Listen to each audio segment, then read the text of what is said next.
Oh yeah.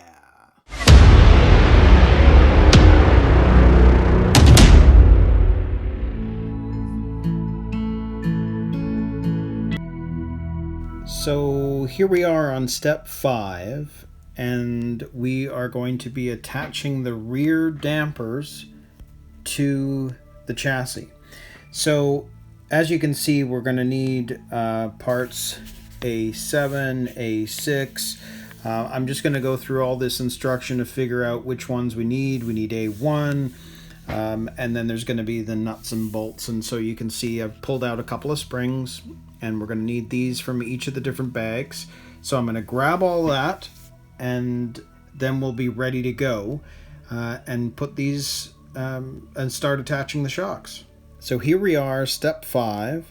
I've pulled together the springs, all the pieces we're going to need for the damper units, and then of course you can see all of the parts, and they've all been laid out. I know exactly what I'm looking for. But here's an interesting thing, and I'm going to go ahead and build the shocks first, but notice that they're talking about that piece I mentioned earlier. Now to my mind, it's a bit late to now try and mess about with the chassis, trying to take out a piece of the plastic that was left in the mold process. So I would suggest, as I said earlier, make sure that you remove that before you do anything to the chassis. Don't add anything until that is off, because I think it would be very difficult to try and remove it after you've already installed the entire gearbox and suspension. So just a suggestion, but that's definitely something worth taking note of. But right now I'm going to build the shocks, and we'll go through that process. So let's do what they're saying here, because obviously you have to grease the screw, and that's what this is, and then it's going to fit into the cylinder and go down the other side. But they're wanting you to grease it up. So let's do that. So I'm going to pull that back out. I'm going to take the screw, and in fact I'll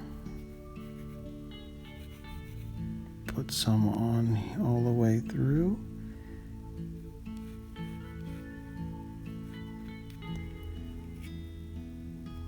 And we're probably going to have to do this with all 4 of them. But for now, we'll just do that. And then that's going to go through the cylinder and out the other end. I can already tell that's actually quite a bit softer and smoother. Then we're going to put the spring in place, and then we're going to use this, I think it is, no, not that one, this one, to screw it into the cylinder. So I'm just going to figure out what the best way to do that will be. So I'm just going to stick that in so that we know that we've got the screwdriver in place.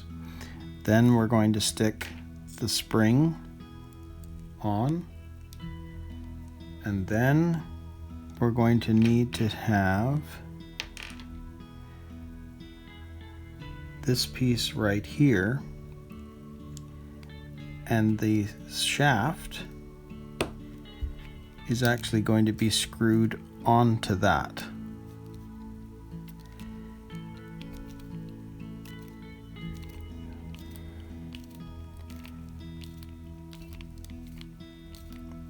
So we should be able to just do this. Now the question is, how far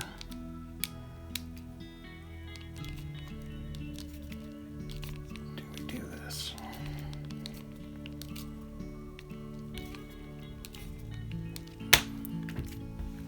So once that is screwed in all the way, so that this, you can see that portion of the screw goes into the end here. You then grab the other end, which doesn't have a hole or anything, and you're just going to push that into the top, and that ends up being the damper unit 1. So that is a finished damper unit for the Grasshopper. It's pretty smooth considering it's not an oil-filled shock, but that feels pretty good.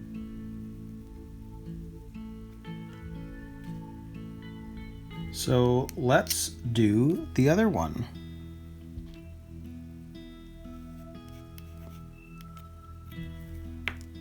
Put that through the cylinder.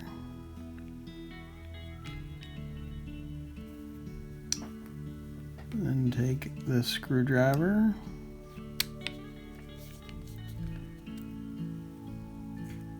put on the spring,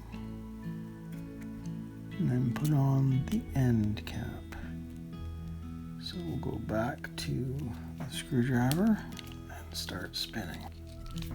And you just keep spinning until you get that into the right spot.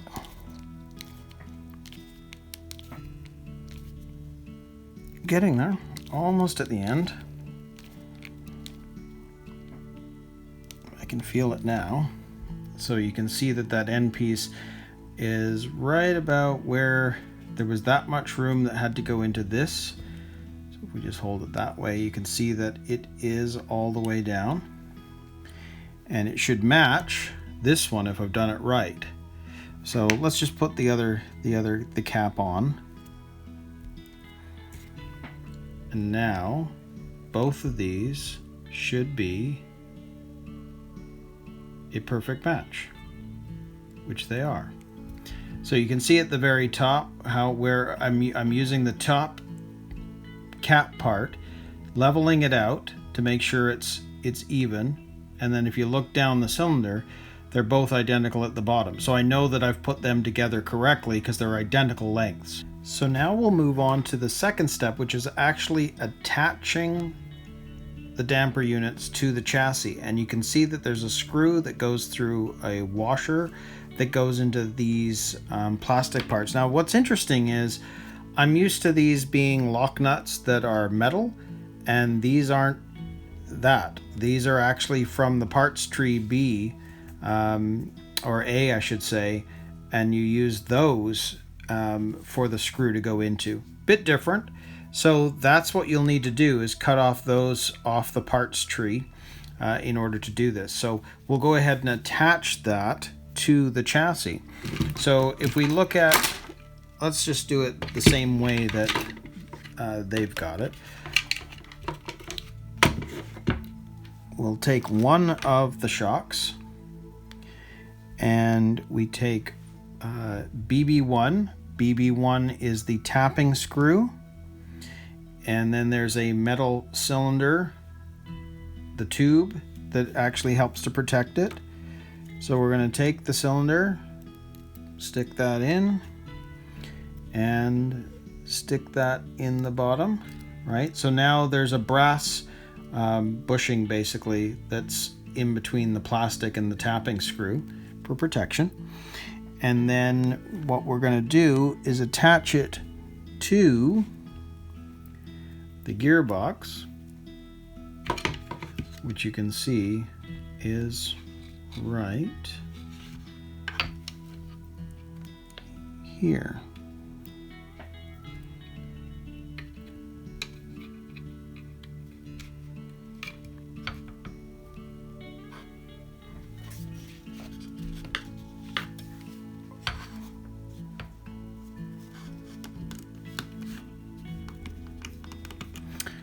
I'm going to switch screwdrivers because that one is not the right size.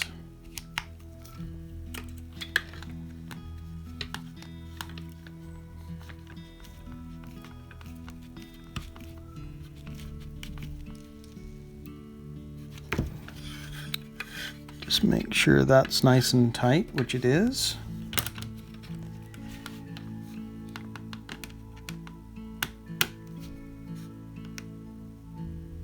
So once we have the bottom finished, we now have to do the top. Now what's interesting is with this one, what you're going to need to do is put the washer on the screw, put the brass bushing into the hole of the top of the shock. But the shock itself, you push and slide it under there so that it's actually inside this top piece. And then what you do is take that screw, put it through the whole thing so that it comes through the outside, and it's going to get screwed into that plastic piece. So I'm going to grab the screwdriver, start screwing it in. Now it gets tougher. So the best way to handle that is to grab the bag of goodies that we had originally, and inside there, this will be the first time you use this. With any Tamiya kits, this is your miracle worker tool, so it's your wrench, and that wrench is going to attach to here so that we can then screw this on properly.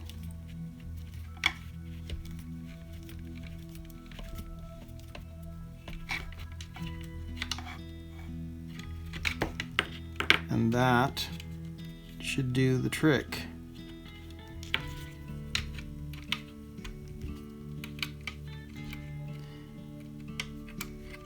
Yeah, either of those ones will do it. It's got to be this way.